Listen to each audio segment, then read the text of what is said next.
শ্রীলঙ্কায় প্রিন্সের শুটিং ফেলে হঠাৎ দেশে ফিরলেন শাকিব খান।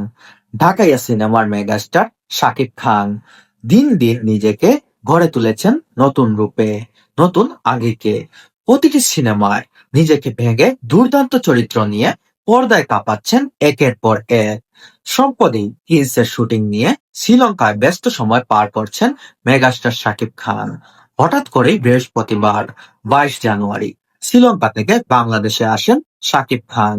কক্সবাজারে পৌঁছানোর মুহূর্তেই ভিডিও ইতিমধ্যে সামাজিক যোগাযোগ মাধ্যমে ছড়িয়ে পড়েছে। একে ফিল্মস অফিসিয়ালি পেজে প্রকাশিত ভিডিওতে দেখা যায় শাকিব খান হেলিকপ্টার থেকে নামার পর তাকে ফুল দিয়ে অভ্যর্থনা জানানো হচ্ছে।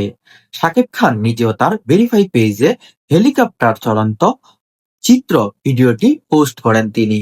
হঠাৎ করে শ্রীলঙ্কা থেকে দেশে আসার কারণ কি? অনেক নেটিজেনরা বলেছেন অপু বিশ্বাসের সাথে নাকি দেখা করতে দেশে আসছেন শাকিব খান। অপরদিকে বুবলি ভক্তরা বলছেন শ্রীলঙ্কা থেকে শুধু বুবলির উদ্দেশ্যে বুবলির সাথে কথা বলার জন্য দেশে আসলেন শাকিব খান। কিন্তু মূল কথা কি এখনো পর্যন্ত জানা